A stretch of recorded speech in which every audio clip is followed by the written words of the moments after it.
Damai sejahtera dari Tuhan menyertai saudara. Amin. Saya datang ke Makassar, saudara, saya bersuka cita. Datang ke sini melihat saudara begitu banyak yang datang mencari Tuhan. Terpujilah Tuhan. Saya senang, hati saya melimpah dengan sukacita melihat saudara semua. Amin.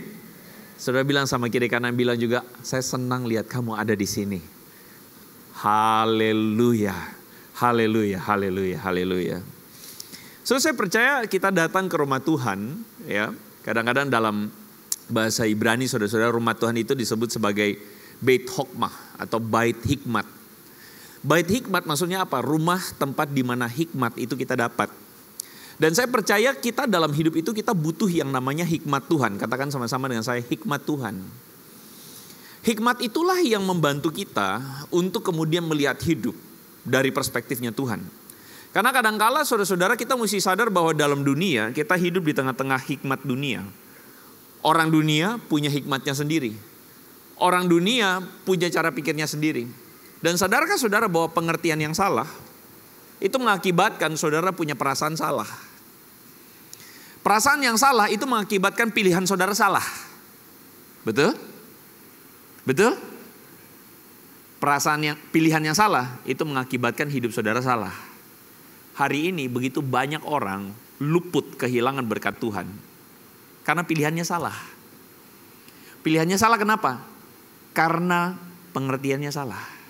Nah, karena itu hari ini saudara, saya percaya bahwa kita sedang mencari hikmat Tuhan. Kita sedang mencari yang namanya pengertian dari Tuhan di dalam hidup ini. Dan pengertian akan Tuhan itu melibatkan apa? Pengenalan akan Tuhan. Betul saudara-saudara? Nah, hari ini kita mau melihat dan mengenal Tuhan lebih dalam tentang satu hal yang kadang-kadang kita jarang bicarain. Makanya judul dari khotbah saya, kalau saudara pakai judul khotbah saya hari ini adalah Elohim yang cemburu. Saudara-saudara. Nah, kalau saudara lihat kata ini, perasaan saudara apa? Positif atau negatif? Itu dulu. Saudara lihat ini, perasaan saudara positif atau negatif? Mesti positif lah, pastor, kan di gereja. Jangan begitu. Jujurlah saudara. Positif atau negatif? Kebanyakan negatif. Betul ya? Betul ya? Kenapa? Karena kita berpikir, kok Elohim, Tuhan cemburu? Tapi saya tidak mengada-ngada, karena ada sebagian dari saudara pun sadar bahwa iya kok, gue pernah baca tuh, saya pernah baca tuh, bahwa memang Tuhan itu digambarkan Tuhan yang cemburu. Buktinya mana? Silakan tampilkan slide saya. Kita akan lihat Ulangan pasal 6, ayat 10, ayat 13, sampai ayat yang ke-15. Kita sama-sama baca firman Tuhan ini ya. 1, 2, 3. Apabila Yahweh Elohimmu membawa engkau masuk ke negeri yang dijanjikannya, untuk memberikan kepadamu kota-kota yang besar dan baik, yang tidak engkau bangun, engkau harus hormat kepada Yahweh Elohimmu. Engkau harus beribadah kepada Dia dan engkau harus bersumpah demi namanya. Janganlah kamu mengikuti ilah-ilah lain dari antara ilah bangsa-bangsa yang ada sekelilingmu. Sebab Yahweh Elohim yang ada di tengah-tengahmu adalah Elohim yang cemburu. Saya tidak mengada-ada ya. Saya pakai apa yang tertera tertulis di sana. Saya tebak saudara yang merasa tidak nyaman dengan istilah Elohim yang cemburu itu, karena saudara langsung berpikir bahwa cemburu itu seperti seorang, mungkin saudara-saudara ya, perempuan yang melihat suaminya atau pacarnya yang lagi ngobrol sama cewek lain. Lalu kemudian muncul perasaan di mana, ini kok kamu ngomong sama orang lain, atau kok ada cewek lain yang berusaha untuk ngedeketin gebetan gue, atau misalnya ngedeketin suami saya misalnya gitu kan. Atau mungkin tipikal, hari ini bukan cewek-cewek doang yang suka cemburu. Kadang-kadang cowok kalau cemburu gila-gilaan saudara, betul? Betul? Nggak ngaku nih ya. Saya pernah ketemu ada cowok posesifnya minta ampun. Ceweknya tuh kayak dipagerin, kalau bisa di bubble wrap juga saudara-saudara ya. Digulung kayak barang toko online saudara-saudara. Kenapa? Posesifnya minta ampun. Ngomong sama siapa tuh? Cowok siapa tuh? Teman kamu siapa? Ayo siapa? Cemburu. Artinya apa? Kamu gak boleh milik orang. Lu cuman milik gue doang. Gitu saudara-saudara. Perasaan kita adalah itu perasaan negatif manusia yang kita seringkali merasa bahwa sebenarnya kita gak bisa pungkiri. itu perasaan yang kayaknya nggak terlalu bagus juga. Betul ya? Betul ya? Setuju ya? Nggak terlalu bagus. Makanya kita agak kurang sreg ketika melihat ada kata Elohim yang cemburu. Ditambah lagi, ada beberapa anak muda pernah tanya sama saya, kok kan di dalam 1 Korintus pasal 13 dikatakan kasih itu, ada lagunya tuh. Kasih pasti lemah lembut, kasih pasti murah hati. Saudara, love is patient and kind, love is not jealous. Kasih itu tidak cemburu. Nah, anak muda ini tanya, kok kalau misalnya kasih itu tidak cemburu, tapi kenapa Alkitab mengatakan Tuhan itu cemburu? Berarti Tuhan tiada, nah takut ngomongnya. Logikanya begitu kan? Betul nggak? Logikanya begitu kan? Kasih tidak padahal dikatakan Tuhan kita Tuhan yang penuh kasih, betul? Tuhan yang penuh kasih, lalu kenapa Tuhan yang penuh kasih malah Percayalah sama saya, cepat atau lambat ada di antara saudara yang anaknya akan tanya begini sama saudara. Mi, kenapa sih Tuhan itu cemburu? Padahal kan kita harusnya nggak boleh cemburu. Kasih itu tiada cemburu.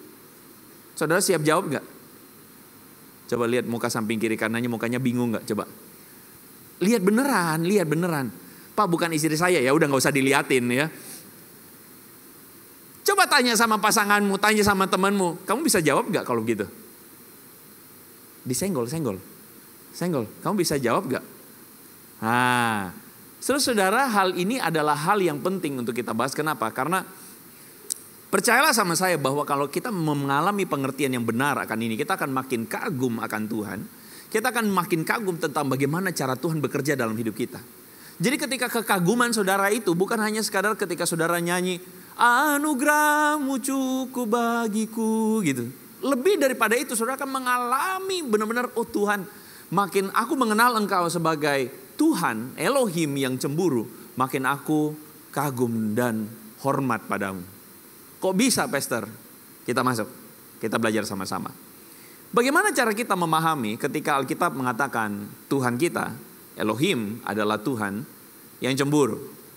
Kita mesti mengerti bahwa di dalam kitab yang kita baca, atau firman Tuhan yang tadi kita baca, kitab Ulangan, disebut Ulangan karena itu adalah kitab atau hukum atau perjanjian yang diulang. Katakan sama-sama dengan saya, diulang. Ulangan bukan ujian ya. Saya waktu kecil pikirnya ulangan itu ujian ya. Kitab Ulangan maksudnya adalah kitab ini diulang, perjanjian ini diulang. Kenapa diulang? Karena kalau saudara perhatikan bahwa Tuhan itu berjanji membawa orang Israel masuk tanah Kanaan. Dan orang-orang pertama yang kemudian menerima janji itu adalah orang-orang yang dikeluarkan dari tanah Mesir. Saudara masih ingat ya? Tapi orang yang keluar dari tanah Mesir masuk tanah Kanaan enggak? Enggak. Kenapa enggak? Karena kepala batu, bebal, suka bersungut-sungut. Betul ya? Gak bisa diatur ini bangsa. Akhirnya Tuhan bilang begini, anak-anakmu yang akan masuk tanah Kanaan. Paham ya? Jadi yang masuk tanah Kanaan itu adalah generasi sesudah generasi yang dikeluarkan dari tanah Mesir. Generasi yang kemudian diulang kembali perjanjian antara Tuhan dengan mereka. Bahwa engkau akan kubawa masuk ke tanah Kanaan. Makanya namanya Deuteronomi atau Ulangan dalam bahasa Indonesia.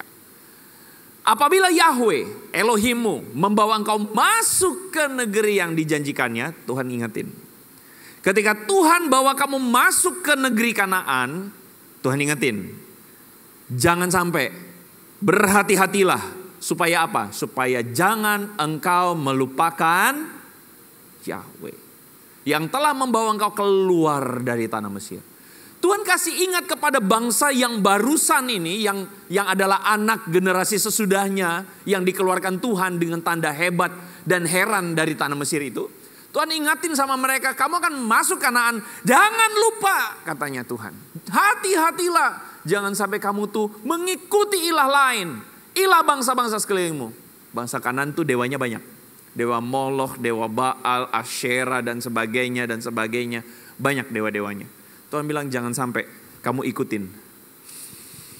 Saudara-saudara yang namanya anak-anak, salah satu ciri anak-anak itu suka ikut-ikutan. Setuju? Setuju? Kita punya anak atau kita punya cucu, tahu-tahu saudara-saudara kita di rumah aman, damai, peaceful, tiba-tiba dia sampai ke rumah terjadi sesuatu saudara-saudara, terus kemudian dari mulutnya keluar kata kotor. Shit gitu saudara. Saudara kaget dong. Belajar dari mana? Gitu kan? Betul begitu kan? Atau ada dari saudara, bagus ya nak, sekarang kamu udah bisa maki orang. Ada? Nggak ada ya. Kamu kaget, kita kaget, lalu kemudian kita bilang, belajar dari mana? Anak kita ngomong, teman yang ngomong. Nah, teman ngomong, di copy paste sama dia. Itu ciri anak-anak. Saya bukan sedang membenarkan. Tetapi yang namanya anak-anak begitu. Artinya apa? Dia belum punya prinsip. Betul ya? Dia belum punya identitas. Makanya saudara sering dengar anak remaja tuh lagi cari identitas. Betul ya? Anak remaja tuh lagi cari-cari ikut-ikut. Dia lihat BTS. BTS apa Pak? Bukan tiang listrik, bukan. BTS Korea-Korea itu saudara-saudara ya. Cancung, rambut dicat warna merah, mereka ikut-ikutan. Kenapa? Karena mereka lagi cari identitas. Pak, oma saya cat rambutnya warna merah. Berarti oma kita lagi? Oh bukan. Itu cuma contoh saudara ya, cuma contoh ya. Cuma contoh bahwa anak-anak kecil itu biasanya belum punya pendirian. Nah orang Israel belum punya pendirian. Orang Israel itu saudara mesti ingat, mereka bangsa budak. Mereka bangsa budak, bangsa yang insecure dengan diri sendiri. Mereka belum punya identitas, jadi mereka ikut-ikutan.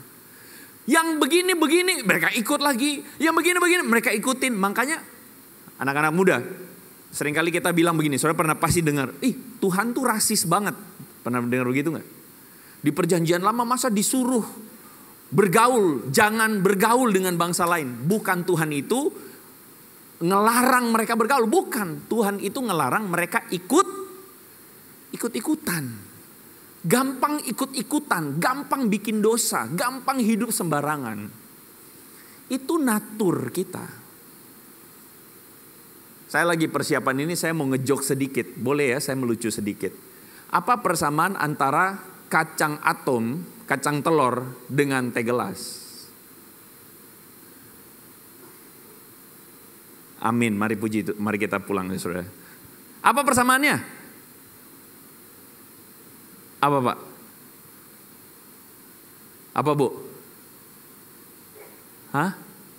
Soalnya jangan pikiran susah, namanya juga ngejokes. Keduanya keduanya sama-sama suka lupa. Loh kok bisa Pak? Kacang telur lupa kulitnya. Betul ya? Sedangkan teh gelas lupa apa? Lupa gelasnya. Masa teh gelas adanya dalam botol? Nggak lucu ya saudara ya? Ketawa dong. Nah biar saya seneng gitu loh saudara ya. Saya berusaha keras loh ini cari joke saudara. Kacang lupa kulit. Teh gelas lupa gelasnya. Manusia suka lupa Tuhan. Betul begitu? Betul begitu? Kita suka deket sama Tuhan. Pada waktu banyak masalahnya. Saya suka bercanda-bercanda anak-anak muda. Aduh deket sama Tuhan. Rajin ke gereja kalau lagi mau ujian. Datang ke gereja cari Tuhan. Kenapa? Supaya lulus. Nanti kalau udah lulus hilang. Betul ya? Kita tuh manusia suka lupa Tuhan. Sama kayak teh gelas. Sama juga kayak kacang telur. Kita suka lupa Tuhan. Jangankan lupa Tuhan. Suka lupa diri juga. Betul ya? Boleh ya kita mentertawakan kelemahan kita, boleh ya? Iya, kita harus menerima diri dengan rendah hati mengatakan di hadapan Tuhan, kita lemah kok. Kita suka lupa diri. Lupa diri apa? Jangankan lupa diri, kalap. Waktu lihat babi tore, aduh. Kemarin saudara-saudara kebetulan sebelum mendarat di sini saya pelayanan dulu. Jadi ketika saya dikontak sama Pastor Felix tanya, Pastor bisa nggak pelayanan Makassar? Saya bilang, wah Pastor permasalahannya hari Sabtu saya nggak bisa datang siang atau pagi. Saya cuma bisa datang malam karena saya ada seminar. Singkat cerita saudara-saudara, saya seminar dulu. Jadi ya begitulah ceritanya saya ada di sini. Ya thanks God. Kemarin saya seminar. Sebelum seminar saya udah makan. Udah makan, pikiran saya satu, diet Tuhan. Jadi saya makan dulu sebelum seminar. Bayangan saya ini satu nih. Bagus juga nih saya datang Makassar maleman. Kenapa? Supaya gak diajak makan. Karena jemaat Makassar tuh gracious. Saudara mesti bersyukur dong, saudara itu murah hati, amin. Saya kalau datang ke sini, tidak pernah perut saya kosong. Tidak 2 jam disuruh makan lagi. Tidak 2 jam, 3 jam, makan lagi. Sampai saya tuh merasa, aduh saya nggak bisa diet kalau begini caranya. Jadi kemarin itu saudara-saudara sebelum seminar, saya makan dulu. Tujuannya apa? Selesai seminar, saya jalan macet-macet dari Tangerang, Serpong. Macet-macet ke bandara, dari bandara terbang sampai sini sudah setting-setting jam 10 malam, jam 11 malam. Begitu pikirannya. Sampai ke hotel istirahat gitu kan. Pikirannya begitu. Nah saya udah makan, udah apa, terus kemudian selesai seminar dikasih dong goodie bag. Pastor ini ada sedikit, oh iya enggak usah, enggak apa. Ini enggak apa-apa, bawa aja siapa tahu buat istri. Iya ya udah saya bawa. Sampai di mobil saya buka, babi. Lihat, babi tore, babi panggang gitu kan ya. Langsung saya dalam hati mengatakan, mungkin kehendak Tuhan lain ini. Kayaknya saya mesti makan dulu karena nanti, betul saudara, malamnya delay. Nggak, itu saya alasan ya. Intinya saya nggak bisa mengendalikan diri makan babi, lupa diri, ya gitu. Soalnya berapa banyak dari kita harus mengakui dengan jujur bahwa kita tuh manusia yang tidak konsisten. Kita manusia yang gampang lupa, kita manusia yang terlalu lemah, betul nggak? Mudah banget kita itu somehow kalau ada godaan, ada apa dan sebagainya. Mulai dari yang biasa-biasa sampai yang parah. Kadang-kadang kita tuh harus mengakui keberadaan diri kita yang terlalu lemah. Kita harus mengakuin keberadaan diri kita yang tidak rohani-rohani banget. Kenapa? Karena kita tuh punya natur. Natur apa itu? Natur dosa, bukan natur lupa. Natur dosa. Natur apa? Lupa. Kita suka lupa diri. Dulu waktu masih biasa-biasa, pastor saya sih kenal dia. Dia dulu masih belum apa-apa, aduh masih pendatang nih, baru ngekos di sana Pak, di ujung jalan di Latimojong sana. Oh waktu datang ke gereja, oh shalom, semua disalamin sama dia. Sopannya sekali. Tapi tiba-tiba tahu-tahu bagaimana dia kenal orang dalam di pemerintah. Dapat proyek besar pastor. Sekarang bawanya Alphard, turun dari Alphard, tidak ada salam-salam, dagu naik ke atas. Jalan begini. Untung tidak tabrak ya. Lupa diri. Saudara-saudara, kita mesti akui bahwa kita tuh manusia yang suka lupa. Dan karena kita manusia lupa, manusia lemah, manusia berdosa, Tuhan bilang begini, aku cemburu. Cemburu maksudnya apa? Nah pelan-pelan. Jangan terlalu nonton telenovela lalu pikirannya Tuhan tuh kayak artis-artis telenovela yang cemburu. Jangan pikir begitu. Kata cemburu di sini artinya atau berasal dari bahasa Ibrani yaitu kana. Bahasa Yunaninya tuh zelo. Bahasa Inggrisnya dari situ kita ngerti, zil. Apa maksudnya? Pengertiannya begini. A strong emotion that cause an immediate vigorous commitment to the hope for relationship. Jadi ada satu perasaan yang begitu luar biasa. Ini kata kana atau kata zelo itu. Yang membuat seseorang itu mempunyai atau merindukan sebuah komitmen untuk memaintain relasi dengan orang yang dikasihi. Pelan-pelan. Pastor, apa sih ribet banget? Pelan-pelan. Jadi, karena ini seringkali disematkan dengan kata El, Elohim, Eloah, begitu ya. Tuhan yang punya sifat ini. Maksudnya apa? Tuhan itu benar-benar zealous. Cemburu dalam bahasa Indonesia, karena kita tuh bahasa Indonesia itu bahasanya terbatas. Kata cemburu itu kita susah punya padanan kata. Terjemahannya tuh jadi cemburu. Kata zealous itu tidak selalu artinya cemburu yang kita pikirkan tadi. Tapi kata yang mengartikan bahwa Tuhan itu benar-benar passionately loving God. Tuhan yang betul-betul penuh dengan kasih. Passionately itu apa? Kasih yang betul-betul passionate. Kasih yang betul-betul menggebu-gebu. Kasih yang betul-betul luar biasa besar. Nah itu tadi. Oke. Jadi kata cemburu di sini, yang tadi dari kata kena atau dari kata zelos itu, zelo itu, adalah kata yang sebenarnya kalau kita baca baik-baik, Paulus kan bilang tadi, kasih itu tidak cemburu. Tapi kalau saudara buka di dalam 2 Korintus, tadi yang tidak cemburu itu 1 Korintus. Saudara buka di 2 Korintus, saudara akan menemukan Paulus menuliskan di 2 Korintus 11 ayat 12 ayat 2. Kita baca sama-sama. 1, 2, 3. Sebab aku cemburu kepada kamu dengan cemburu ilahi. Karena aku telah mempertunangkan kamu dengan loh. Jadi Paulus tulis di 1 Korintus bahwa kasih itu tidak boleh cemburu. Tapi di 2 Korintus dia bilang dia berarti kesimpulannya Paulus tidak punya kasih. Begitu? Bukan. Paulus menggunakan kata cemburu, tapi cemburu di sini dia pakai istilah cemburu ilahi, zelo. Untuk mengerti kenapa Paulus tulis itu, saya ceritakan sedikit. Korintus, surat kepada Korintus itu adalah surat kepada jemaat di Korintus. Ada satu kota yang namanya kota Korintus. Kota ini besar, jemaatnya banyak. Nah, karena kotanya besar, jemaatnya banyak, di Korintus itu terjadi di mana ada pengajar-pengajar yang datang ke sana, pengajar palsu, pengajar sesat, yang mengajarkan bahwa Injil Yesus Kristus itu tidak cukup. Mereka mengajarkan bahwa kamu tidak cukup anugerah, tidak cukup Yesus mati di kayu salib menebus dosamu, tidak cukup. Kamu mesti sunat.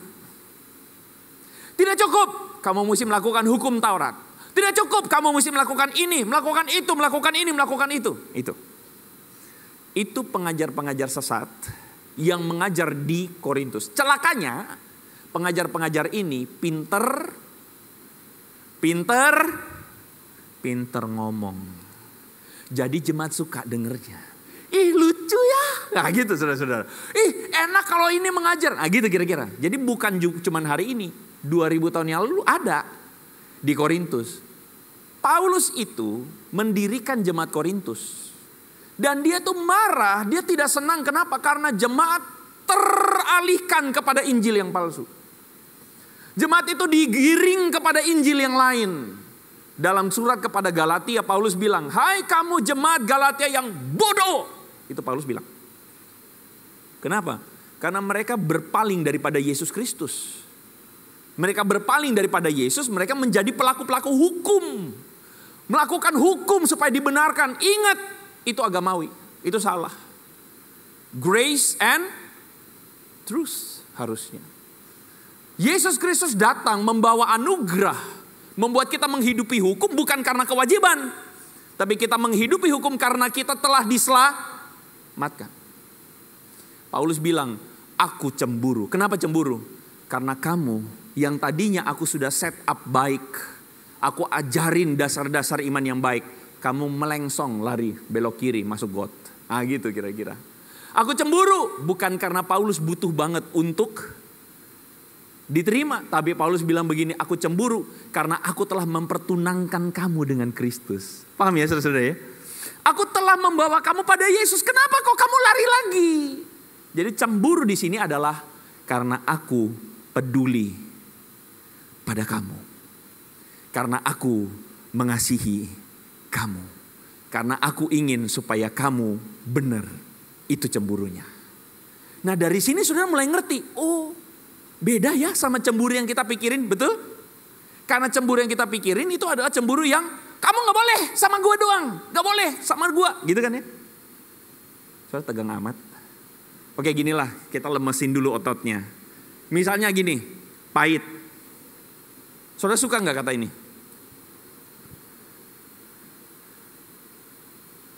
Ini udah pada mati rasa. Suka gak? Gak suka ya? Wah segala yang pahit saudara gak suka. Hidup pahit, aduh gak suka gitu kan ya. Ini mah pahit, aduh gak suka. Iya kata pahit itu konotasinya jelek. Saya waktu kecil saudara-saudara, saya tuh langganan satu penyakit namanya radang tenggorokan. Gara-gara saya suka makan ciki. Nah, ciki, citos, citato, kerupuk. Nah itu makanan saya. Jadi saya suka langganan radang tenggorokan. Dan waktu saya udah sakit disuruh minum obat. Obat puyer itu saya paling takut itu. Saya ingat masa kecil saya pergi ke dokter, namanya Dokter Mustopo di Ambon sana itu. Baik dokternya. Tapi saya kalau lihat Dokter Mustopo, saya kayak lihat mau masuk neraka saudara-saudara. Aduh, habis ini pasti dikasih obat dan obatnya itu pahit. Saya nggak suka pahit. Waktu dikasih makan obat puyer, saya biasanya udah siap-siap apa? Siap-siap sendok isi gula, saudara-saudara. Saya makan gula. Karena apa? Pahit. Saya nggak bisa terima pahit, nggak bisa menahan rasa pahit. Itu kecil. Kalau pahitnya adalah pahit obat, ya negatif. Tapi bagi saudara yang sudah sekarang ini, gampangnya begini.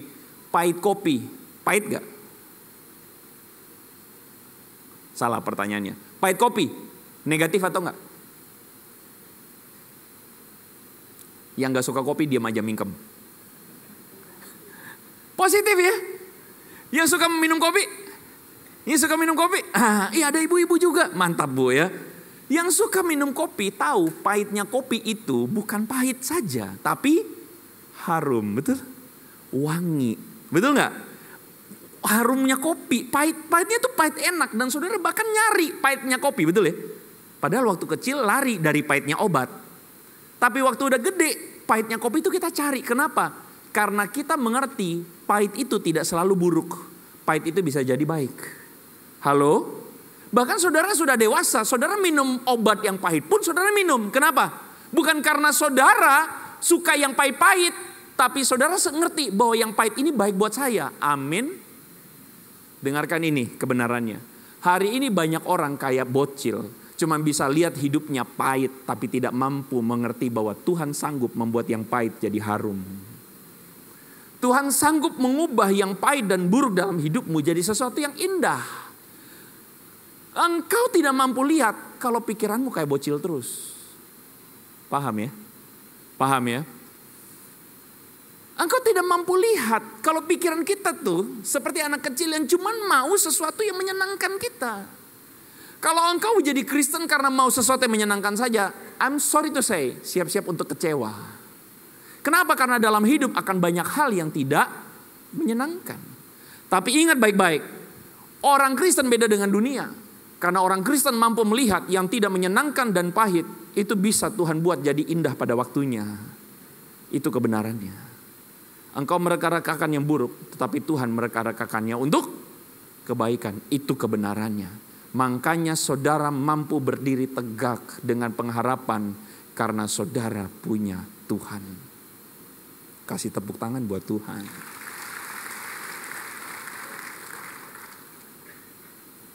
Kita kembali kepada cemburu. Cemburu yang kita pikirkan adalah cemburu seperti anak kecil yang punya dedeknya dan dia bilang gak boleh, mesti sayang aku doang, gak boleh sayang dedek, betul ya? Itu cemburu yang egois. Tapi cemburunya Tuhan itu seperti cemburunya orang tua. Untuk membantu saudara saya jelasinnya begini. Saya dulu waktu kecil saudara-saudara, saya itu anak paling kecil, paling bontot, paling caper, tapi paling cengeng sekaligus. Nah, kombinasi lengkap. Saya punya bibi di rumah, pembantu, yang kalau saya tuh lagi dimarahin sama mama saya akan lari ke dia. Saya lari ke dia, masuk ke kamar dia, terus kemudian saya nanya, gitu kan saudara, kayak ya begitulah. Terus kemudian mama jahat, bibi bilang iya. Mama begini, gak paham. Iya. Saya mengerti dan saya merasa bibi ini paling mengerti saya. Jadi waktu kecil saya tuh lebih dekat dengan bibi saya daripada dengan mama saya. Dan saya tuh feeling orang tua saya tahu.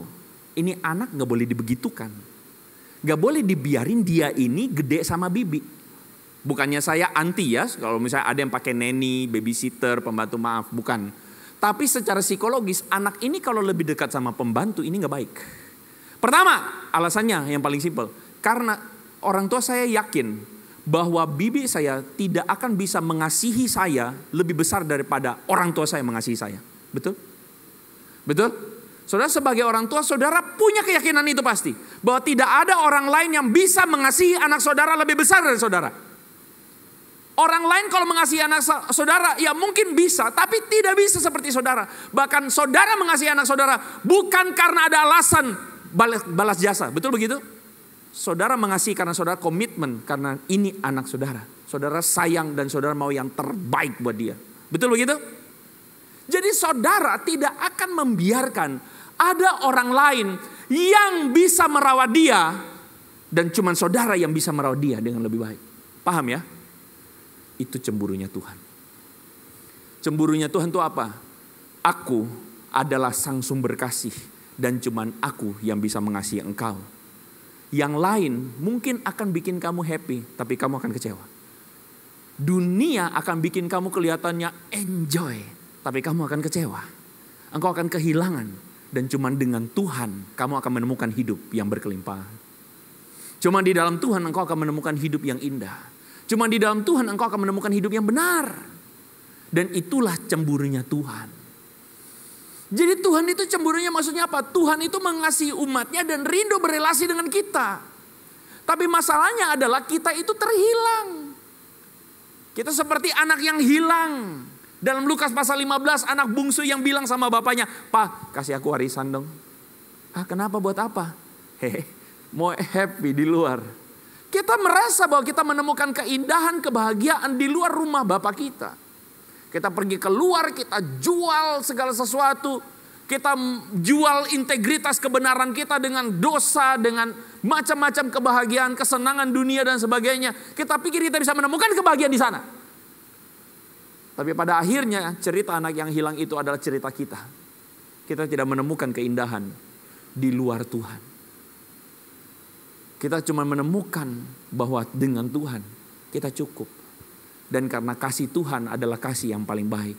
Karena kasihnya adalah kasih yang menguduskan.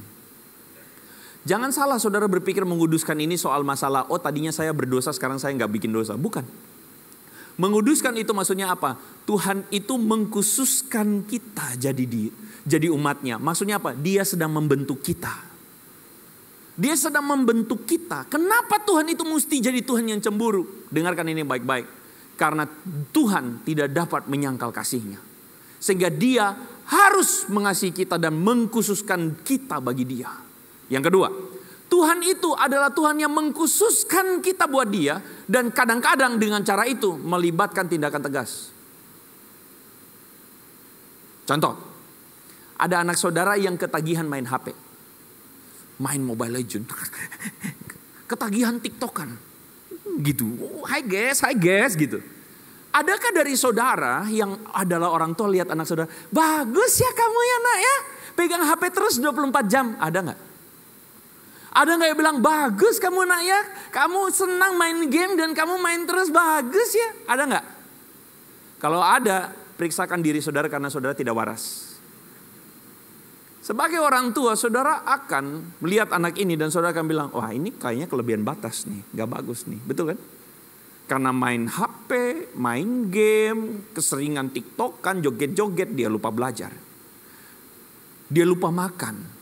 Sehingga saudara ketika lihat gitu, saudara akan dengan hati saudara yang penuh kasih, saudara akan bilang begini, gak boleh ya, betul gak? Terus anak saudara bilang gini, ini papa mama rese, suka ganggu kesukaan orang. Saudara sebagai orang tua, saudara akan ngapain? Saudara akan ngapain? Hah? Kalau saudara waras, saudara akan bilang begini, berhenti ya. Bahkan pada tindakan yang paling parah, saudara ambil. Betul kan? Betul? Betul? Saudara ambil. Kenapa? Karena tindakan saudara bukan karena ego saudara. Tindakan saudara karena saudara sayang dia.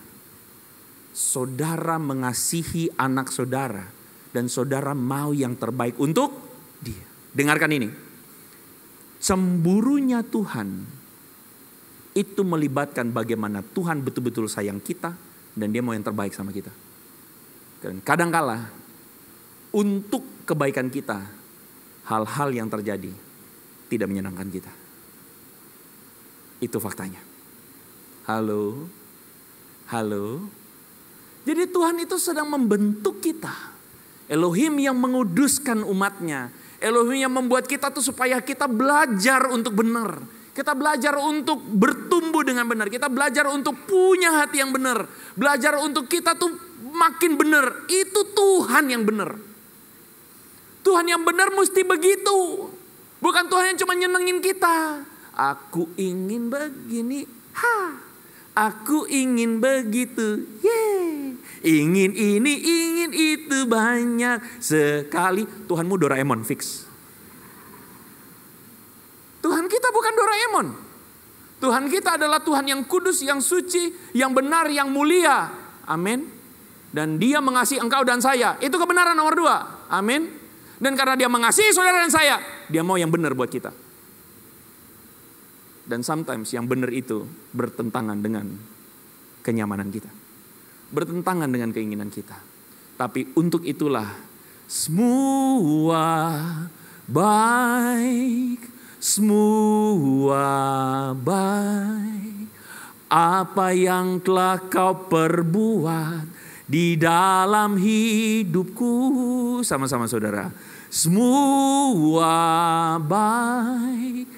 Sungguh teramat baik, kau jadikan hidupku berarti. Kalau saudara mengenal Tuhan dengan pengertian yang benar, saudara akan lihat hidup saudara dengan perspektif yang benar. Waktu masalah terjadi dalam pekerjaan saudara, saudara akan mengatakan begini, puji Tuhan. Tuhan sedang memurnikan aku. Halo. Puji Tuhan. Kalau ada masalah sedang terjadi, saudara bilang gini, Tuhan oke memang gak enak, tapi aku tahu tanganmu yang kuat memegang aku. Amin. Saudara tidak akan lemah, saudara tidak akan lutu-lutu goyang kayak orang dunia, saudara-saudara. Saudara tidak akan dikit-dikit mewah. Enggak. Saudara punya sebuah kepastian, saudara punya pengharapan. Karena Tuhan mengasihi saudara. Bahkan Dia berani bilang Dia cemburu. Karena apa? Karena Dia betul-betul mengasihi saudara. Indahnya Tuhan kita. Berikan kemuliaan bagi nama Tuhan. Waktu saya udah habis, jadi mari kita tundukkan kepala, mari kita berdoa saudara.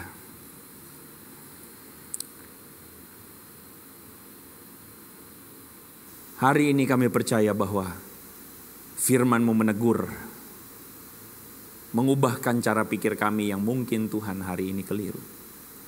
Kadang-kadang Tuhan kami tidak mampu melihat bahwa ternyata ketika Engkau mengatakan Engkau Tuhan yang cemburu, zealous God, Engkau sedang menyatakan kasih setia dan kebaikan-Mu dalam hidup kami. Engkau ingin yang terbaik, Engkau mengasihi kami dan kami bersyukur karena itu. Karena Tuhan hati kami berikan kepadamu. Pikiran kami berikan kepadamu. Hari ini Tuhan segala pergumulan-pergumulan, masalah yang kami hadapi, kami tahu satu hal, bahwa Engkau tidak melepaskan kami. Kasih-Mu senantiasa menyertai kami. Dan anugerah-Mu cukup bagi kami. Kami berterima kasih untuk firman-Mu hari ini yang telah kami dengarkan. Materaikanlah firman-Mu dan ubahkan hidup kami. Terpujilah nama Tuhan, di dalam nama Tuhan Yesus kami berdoa. Yang percaya sama-sama katakan, Amin. Berikan kemuliaan bagi nama Tuhan.